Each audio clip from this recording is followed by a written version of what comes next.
This is your classic structures question where they have this graph that we've seen so many times before. They're testing a sample and they apply a stress to it.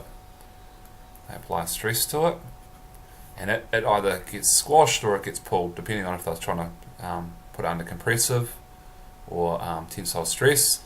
And this is how much it changes its length by the strain. So this is testing for 4 different samples. That's what this graph is. It's what we do to it and how it changes. Alright, and they place in a stress tester and under tension. So these ones here, they're getting pulled, they're going to get stretched. We've got the length here, the initial length, so that's the initial length, and we've got the area of each one here. The first question is asking, which of the following is the best estimate of Young's modulus of the stiffest alloy?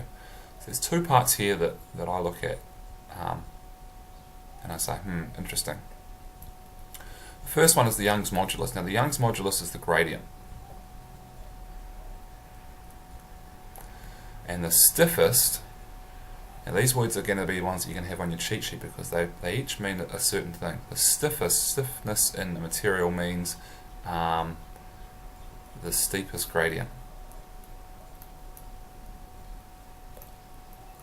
So it's really saying what is the gradient of the one with the steepest gradient.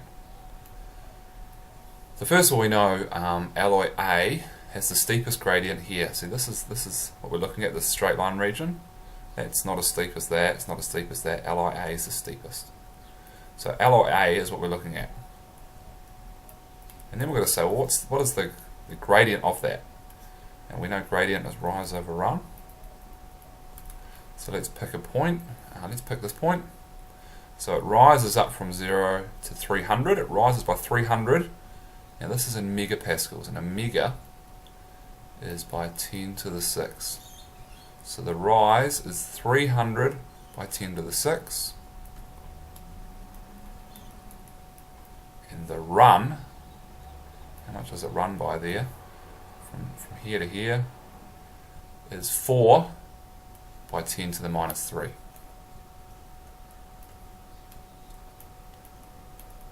And when I type this out on my calculator, if you're not using the XP button, that's what I use for the 10 to the power of. Make sure you put brackets around the bottom fraction so you don't get some wrong answer, because the answer you should get, and try this out, is 7.5 by 10 to the 10, which is answer A. If you're not getting that, if you're getting by 10 to the 4, I think, it's because you're not typing this out on the bottom properly. Alright, next one.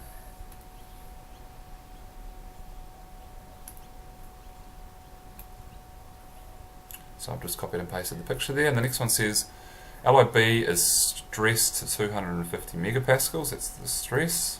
Which of the following is the best estimate of the force applied to each sample? So how do we relate those two together? We relate them together through stress equals force over area. So rearrange that, you get force equals stress times area. And they've given us the stress, 250 by 10 to the 6, because it's a mega. And the area was on the page before.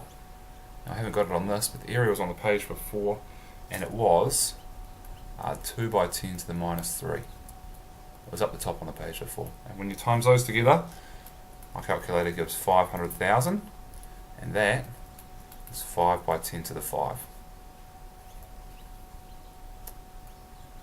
Which shows elastic behavior over the greatest range of strain values. So the elastic region is to this point here, to the elastic limit. And it's saying which shows elastic behavior to the dot over the greatest range of strain values. Which one goes the furthest in this way direction? Well, this one here does. It goes all the way out to here.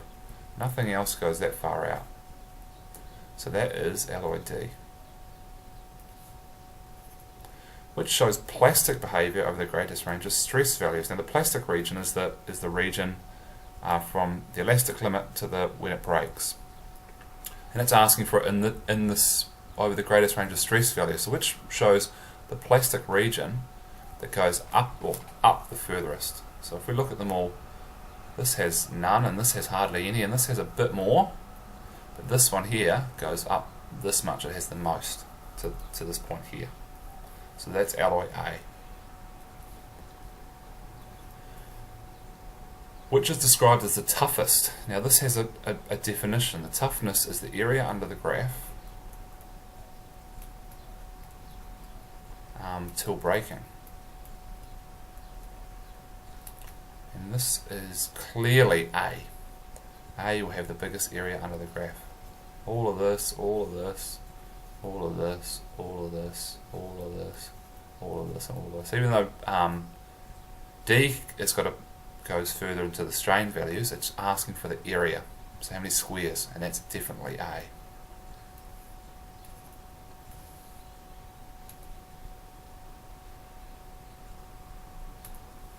And then the last one in this series, which is probably the toughest actually. Got the graph again. The initial length of each sample is that. At a cross-sectional area of that. Which of the following is the best estimate of the total energy required? Now the clue here is that they give it in joules. And we're looking at alloy C to this point here. The total energy, this is again something you have on your cheat sheet hopefully. The total energy, when it's in joules, in a stress strain graph, what it does is it equals the area under the graph times the volume of the sample. Okay. If it asks for it in joules per, sometimes they ask for it in joules per meter cubed. They ask for the area per unit volume. That's just the area under the graph. They've asked for joules, so it's the area under the graph times the volume for a stress strain graph. You need to have the notes for if they give you a force distance graph instead. It's slightly different. Alright, and it's alloy C to this point here, which is this point here. So they're saying what's the area under this graph here times the volume of the sample. Let's do the area under the graph first. Area under graph. I like counting the squares. So you've got to count.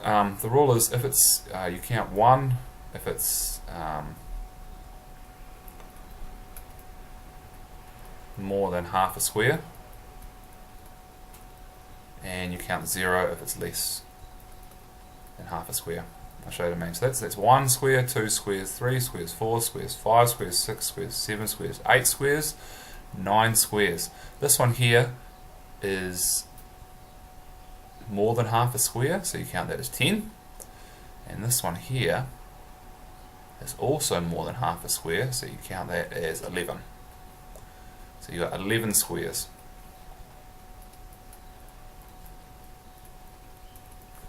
And how big is each square? Well, each square has the size of 50 by 10 to the 6, 50 megapascals that way, and each square this way, how big is it? It's 4 by 10 to the minus 3. So the size of each square is 50 by 10 to the 6 by 4 by 10 to the minus 3. So we've got 11 squares, and the area of each square is, it's 50 times 4 is 200, 200,000.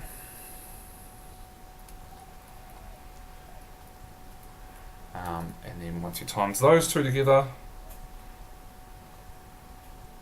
you get 2.2 by 10 to the 6 joules per meter cubed. That's the first thing. We've done the area under the graph is here. Now we're going to times it by the volume. So the volume of this sample, they've given us the area and the length. Area times length, it's an A, which was equal to 2 by 10 to the minus 3, and the length I think was 0.2 meters, and that equals 2 by 10 to the minus 4, and then you times them together. That's this whole equation here. Number 3. Area under the graph. Area under graph times volume equals 2.2 by 10 to the 6 times 2 by 10 to the minus 4. My mistake. 2 by 10 to the 3 by 0.2 is actually 4 by 10 to the minus 4. 4 by 10 to the minus 4. Okay? If you did that in your calculator, which I obviously didn't, that's 4 by 10 to the minus 4, and that's that one there. Times those two together, and you get 880 joules, which is closest to 880 joules. It's closest to this one here.